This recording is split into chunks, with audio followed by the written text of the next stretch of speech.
We love sharing these stories with you through the Hiking Through Life podcast, and we're so grateful that you listen to this podcast. If you'd like to support the Hiking Through Life podcast further, we have these amazing new t-shirts and water bottles. The t-shirts come in 4 colors, and the water bottles are perfect for trails, adventuring, or daily use. Consider checking them out at hikingthroughlife.net/shop. Use the code PODCAST and receive 10% off your first order. This is the Hiking Through Life podcast. We've all been gifted a journey called life. Let's see where the journey leads us today.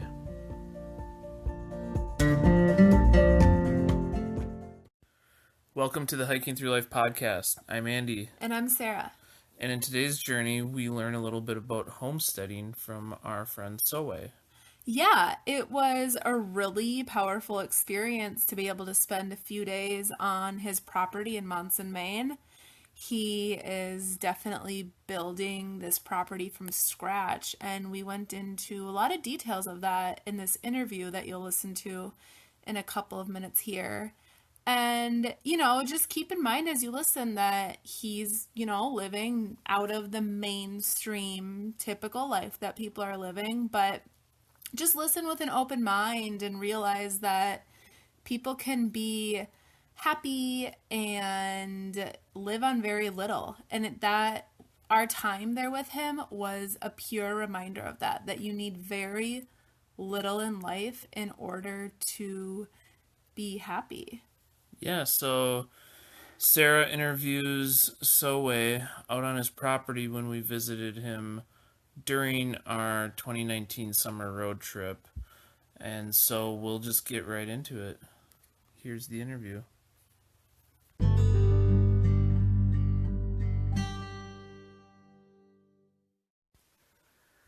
Welcome to the podcast. Today we're joined by Sowe here in Monson, Maine. And he's a hiker that we met when he was through hiking the Superior Hiking Trail in Minnesota last summer. And we chatted with him for a while, and then they ended up coming to stay at our house for a week. And now we're here visiting Sowe at his property. And we have him here to just kind of talk about what his plans are for this property. I know yesterday we were here chipping away at a rock, trying to get these 3 rocks out of the way so he can build a driveway. And Sowe, why don't you just talk about what this property looked like when you first got it? It had never been touched, literally. There was no driveway. You couldn't pull in. You had to park on the road. I spent the first day just cutting enough trees to pull the van in, which is still as far as I can pull the van in. Since then, I've cut down about 100 trees to make a driveway up the hill. Built a shed out of all upcycled material for the dump. Yeah, the shed is actually really beautiful. I'm staring at it right now, and it's like this rusticy looking cabin with this nice slanted roof. And yeah, it's where you can take a poop. Yeah, I also poop in it. It's also my privy. And then what do you do with the poop afterwards? I bucket it. I use duff to cover, and then I burn it.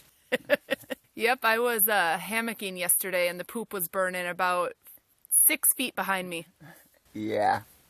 Wasn't the best hammock location, probably. I should have warned you.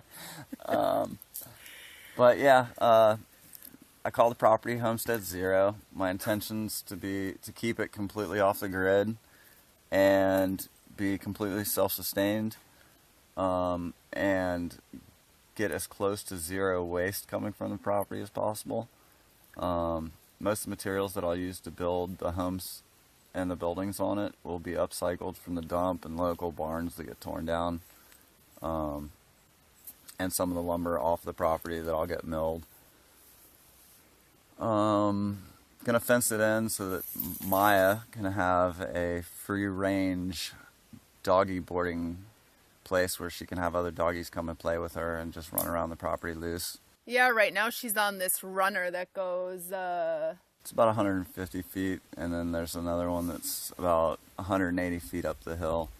So right now she stays on runners, and spends a lot of time at the big spring on the top of the hill, which is also the garden area temporarily. Yeah, we took a nice tour of it. It's going to be a nice area. I mean, it'll be really sweet to see what's done here in a year.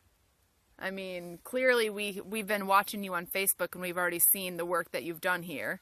And we haven't even seen half the videos that you've made. Yeah, I have to get those out. Yeah, it's been a lot of work. Like I said, I cut down probably 100 trees. I've moved probably 100 rocks. Built a few trails. Cleaned out the springs a little, and been networking with the neighborhood. That's a big deal up here, is networking with the neighbors, because if the neighbors don't like you, you won't get anything done. But if they like you, things appear on your property and people come over and help. And so what kind of things have the neighbors helped you with? I know you said you're going to ask them to dump some fill dirt. Yep. Yeah. Well, like the roof from the shed came from a barn that the guy knew I needed a roofing, so he brought it by, and then they offered to let me come down and take a bunch of lumber from there. So I got a pile of lumber that I got from them. The other neighbor gave me all the rough cut that's on the outside of the shed from his sawmill. Another neighbor gave me my plants for the year. And then how about the hostel, the local hostel that's in town? What are you doing to network with them? Well, I'm friends with the owners of Shaw's Hippie Chicken Poet, and for those people that don't know what Shaw's is, what's the hostel do for people? It's an AT hostel. It's one of the oldest hostels on the trail. They've been doing the same breakfast since the 70s in the exact same cast iron skillet. They offer like rooms, tenting. They have a gear shop. For me, they have Wi-Fi. I take a shower there once in a while. Do you do your laundry there?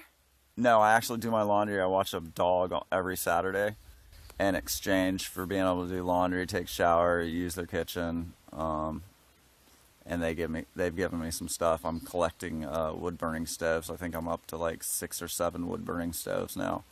I'm gonna need a couple of them for the dwellings, but I'm gonna refurbish them and use that as like a side gig. Come fall, people will be buying up wood stoves. And then you had another plan for a side gig. You're gonna make those tables or something. Oh, the river tables. Yeah, I'm gonna work on that. I have to get some epoxy, and I'm gonna be doing river tables. Yeah, up here, most people don't have jobs. They have side gigs, or they have crafts that they do. The unemployment rate is really high here because people don't have normal jobs, so it's not considered employment. Everybody just kind of has something. You know, one of the guys down the road has a bobcat, and he bobcats if you need him to bobcat. Another dude's got a dump truck. He moves dirt if you need dirt moved. Yeah, it's more of an exchange of goods and services rather than an exchange of money in this community. Yeah, there's a lot more bartering and like, I'll do this for you, you come over and do this for me kind of stuff. And that's kind of something that I was looking for and that's one of the reasons that we bought the property here, was the community. It's really small. I think the population, the last census I saw, was like 678 people. So it's not hard to know everybody. Which is good and bad. You don't pay your taxes and everybody knows, and they scream out the truck as they drive by for you to pay your taxes. It's kind of that neighborhood, you know, like, oh, so he didn't pay his taxes. He's late 2 weeks. Drive by his house and yell at him. Yeah. It's not hard to know where everyone lives here and know everyone's business around this area. Oh, no, you know everybody's business in a matter of hours. If something happens exciting, people want to share it. So how do you cook every night? I mean, I know you have a kitchen over there. Why don't you describe your kitchen to people here? Well, I have a camp stove that runs on propane, and it's an oven with 2 burners, but I honestly only use it about once a week to make Maya's food. The rest of the time, Maya and I have a fire every night where we grill our steaks or meat or whatever, and yeah, we fire cook every night and drink out of our springs. We're not dead yet, so obviously the test has been good. Yeah. We're on a 45-day test right now, and I'm still alive, so yep. Maya hasn't keeled over. The water's good. Well, if listeners want to get in touch with you, is there any way they can connect with you on Facebook to watch your process that you're working with on this property? Yeah, on Facebook it's Homestead 0, the number 0. And then my Facebook doesn't have a URL yet, but you can look up Sowe. And Sowe Hiking is like my Facebook. That's your hiking name. And how did you get that Thru hiker name, Sowe, your trail name? People say no way, I say Sowe. It's the optimist thing. There's always a way. And before we go here, why don't you just tell all the listeners how many trails you have through hiked? The AT 3 times, the Bent Mackay, the Smoky 900, the Mountain Sea, the Superior Hiking Trail, Hawaii, some of the Florida Trail, the PCT, the Lost Coast Trail, which I highly recommend to everybody. It's awesome. It's 20 miles. It's on the coast of California, and it rocks. 20 miles, that's easy, done in a day. No, actually it takes about 3 days to do the 20 miles because it's all on the beach. And you got to deal with tides and stuff. Sometimes you got to sit for like 2 hours and wait for the tide to go out so you can get around a rock. Oh, wow. Probably my favorite trail, and it's the shortest one I've ever done. Yeah, that's about what I've done. Well, I think I lost count there. Yeah, I think I got up to counting at 7, and then I kind of lost count. But yeah, you've had a lot of experience on the trail, and now you're going to have lots of great experience on this piece of property. That's actually one of the reasons that we bought the property here, is because of the proximity to the Appalachian Trail. We're at the beginning of the 100-mile wilderness for northbounders, the end for southbounders. And technically speaking, I am 1.8 miles from the trail out the back of the property. Yeah, you were able to drop us off there the other day. That was further than 1.8 miles away, though. Via the road and the trail, yes. But if I walk out my backyard right now and walked in a straight line, it would be 1.8 miles. Just get right out there, bring some hikers in here, get some work done for you. Yeah, PBR and hikers, that's what I need. So if you're up at Shaw's Hostel, or if you're hiking the AT and listening to this, get in touch with Sowe, and he can hook you up with some work for stay. Work for stay and PBR. All he wants is some fires done on his property and some chopping away at the rocks. Yep. Come be a hiker. Do you have any last words for our listeners, Sowe? Never hurry, never worry. All right. Thank you so much for being on the podcast today.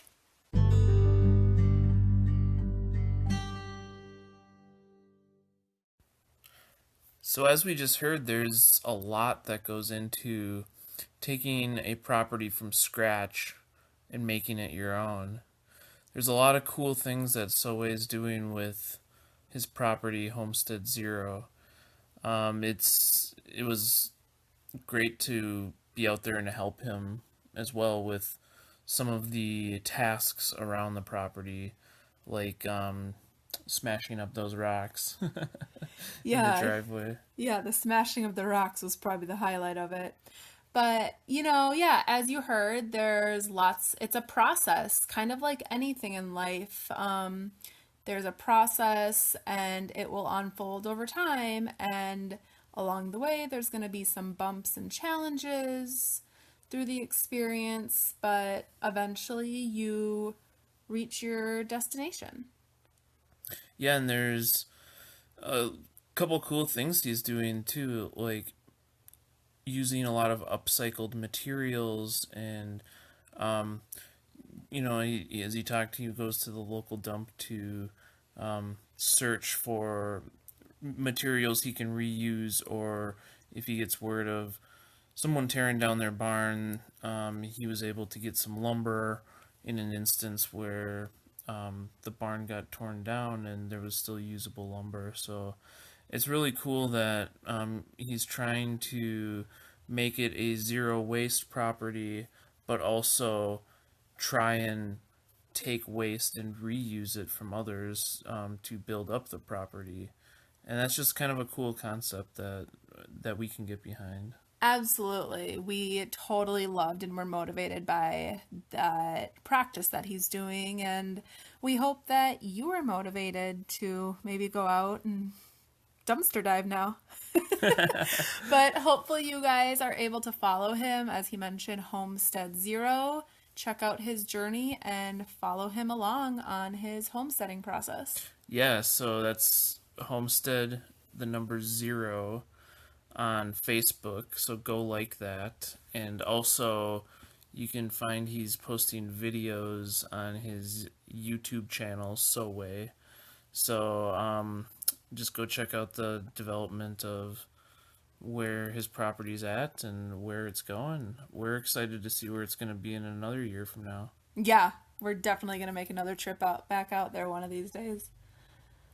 Yeah, so good luck to you, Zoe, with the rest of the property, and we can't wait to see what develops.